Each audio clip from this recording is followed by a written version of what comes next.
Voici notre nouveau format dans lequel nous allons couler dans de la résine époxy. Des objets intéressants, complexes, beaux ou moins beaux. Nous les découperons en couches, admirant le processus puis le résultat final. Bon visionnage.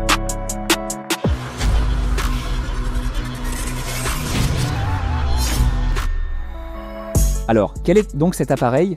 Le téléphone s'appelle KD6. L'abréviation signifie concentrateur du directeur.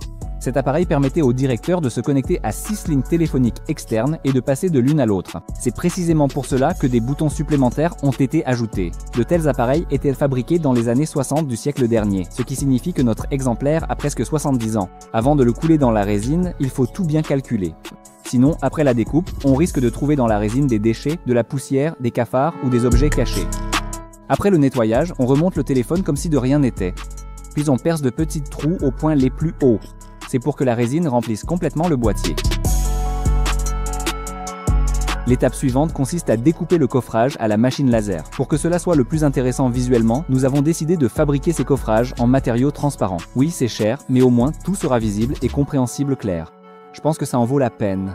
On utilise du contreplaqué laminé comme base, que l'on recouvre de ruban adhésif. Ensuite, on assemble le polycarbonate et on applique du mastic tout autour du périmètre. Et bien sûr, à la fin, on lisse avec le doigt.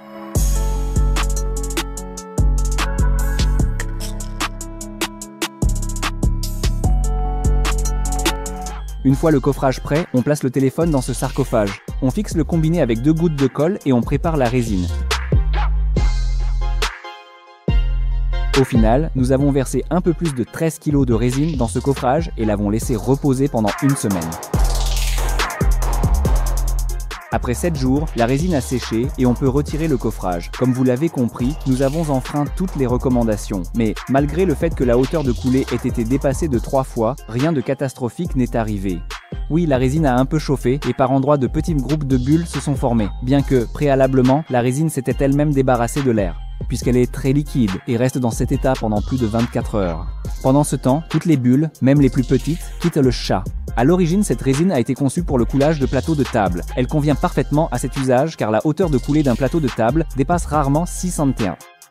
Oui, il s'agit d'un grand volume, mais ce volume est réparti uniformément. Grâce à cela, la résine ne chauffe pas et supporte sans problème de tels coulages volumineux mais peu profonds. Nous en sommes arrivés à la conclusion que nous allons couler les prochains cubes, par couche. Mais cela, ce sera dans les prochains épisodes. Nous avons constaté qu'il est quasiment impossible d'arracher le plastique après le coulage. Nous l'avions enduit d'un agent de démoulage. La chaleur et la réaction de la résine ont causé un problème. Oui, cette fois-ci, nous avons utilisé du polycarbonate, non du plexiglas. Ne demandez pas pourquoi, ni quelle est la logique ici.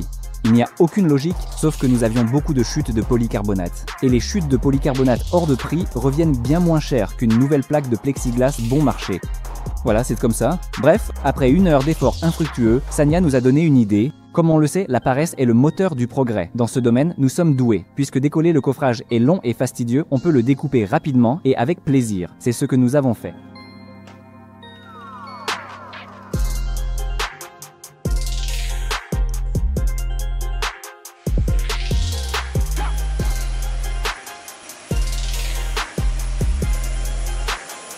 Ok, arrête. Que vois-tu? Belle photo avec un éclairage approprié. Comment cela a-t-il été fait? Tout d'abord, nous avions besoin d'une source de lumière. Nous avons imaginé ce simple cadre en bois dans lequel nous avons inséré des lampes standards. Bien sûr, leur pouvoir ne nous suffisait pas. Plus tard, nous avons ajouté quelques dizaines de mètres supplémentaires de bandes LED adaptées.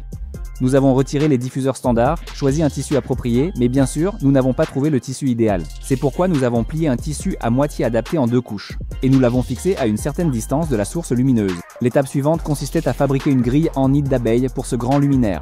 Habituellement, elle est faite en textile, en cousant des sangles. Voilà le principe. Mais il s'est avéré que personne dans notre atelier n'est à l'aise avec une machine à coudre. D'ailleurs, on n'a même pas de machine.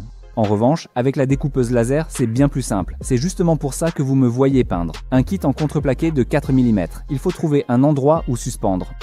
À cette fin, nous avons loué un local et nous nous sommes mis à l'assemblage. Alors, à quoi sert cette grille au juste? Les alvéoles servent à resserrer le flux lumineux. Plus la cellule est large, plus l'angle de diffusion obtenu est grand.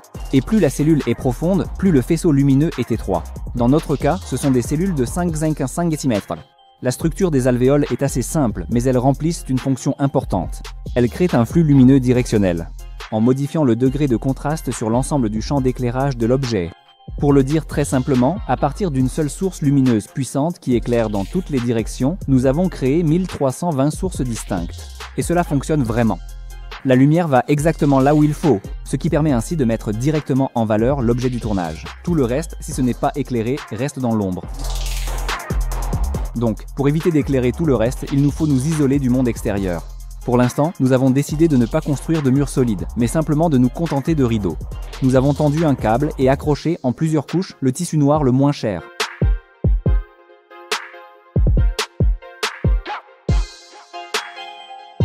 Maintenant, vous en savez un peu plus.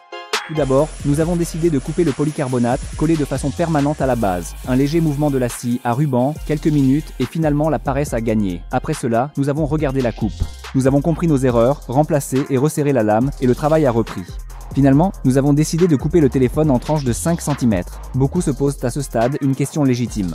Pourquoi tout cela est-il nécessaire? Je vois déjà arriver les commentaires disant que nous n'avons rien d'autre à faire. Premièrement, notre travail principal est de créer du contenu, principalement divertissant. Ce format m'intéresse beaucoup. Et idéalement, une fois qu'une belle collection de ces objets découpés sera réunie, je prévois d'organiser des expositions. Je ne sais pas à quel point cela sera pertinent. Mais ici, je me base uniquement sur le fait que, personnellement, j'irai volontiers à une telle exposition si tout est bien organisé. D'ailleurs, c'est ce à quoi nous allons nous atteler un peu plus tard. En ce moment, nous tournons activement dans ce format. Et voici un petit spoiler. Il est énorme, c'est fou. On ne sait pas s'ils vivent là ou non. Alors, ce sont des frelons ou des guêpes? Mais tout cela, ce sera dans les prochains épisodes. En attendant, coupe après coupe, nous obtenons ces sortes de cybersteaks.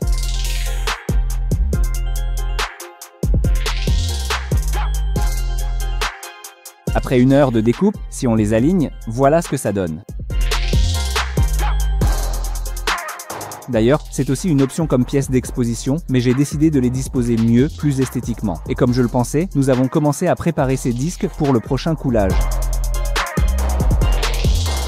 Après la scie à ruban, il reste une petite trace. On l'enlève légèrement avec une meuleuse équipée d'un disque abrasif. Pour faire simple, avec du papier de verre sur scratch. Pendant que Sania s'occupe du ponçage, il travaille aussi sur un nouveau coffrage dans un autre atelier. Oui, c'est un peu incohérent, mais je n'ai pas trouvé d'autre façon de le formuler. Cette fois, nous avons pris du plexiglas, découpé selon le même principe que la dernière fois. Nous avons assemblé une structure simple et utilisé une colle époxy bicomposant. Nous enduisons les joints.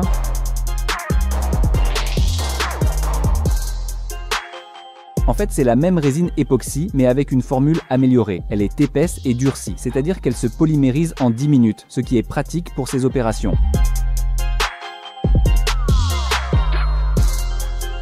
L'étape suivante de protection, c'est le mastic silicone pour plus de sécurité. On l'applique sur la colle durcie et on l'étale avec le doigt tout autour, ou plutôt sur tout le pourtour du rectangle. Au moment où le mastic a pris, Sania avait terminé le ponçage et il peut donc disposer les disques dans le coffrage. Tout cela se fait précisément à la même distance les uns des autres. Du moins, c'est ce que Sacha nous a assuré. Et enfin, le coulage final, toujours avec la même composition, l'art massif.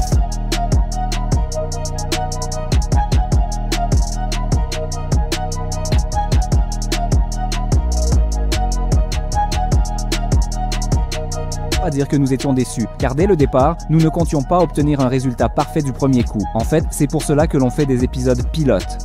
Et c'est aussi pour cette raison que 2 téléphones de ce type ont été achetés. Donc la résine polymérise pendant 7 jours, ce qui signifie que nous avons 6 jours pour nous reposer, et qu'il faudra en urgence fabriquer le socle. C'est comme ça que ça fonctionne dans notre atelier. La base sera en contreplaqué. D'abord, on découpe la plaque en 4 rectangles identiques de 120 sur 40 cm.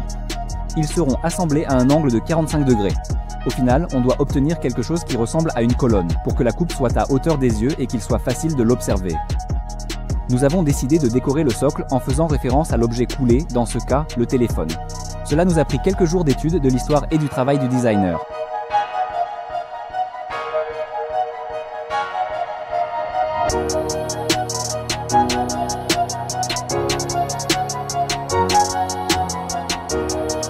Au final, après 10 heures de gravure, nous avons obtenu ces panneaux. On y trouve aussi une photo du développeur, les schémas originaux et l'histoire de la production. Il ne reste plus qu'à tout peindre et assembler. C'est justement ce à quoi nous nous attelons.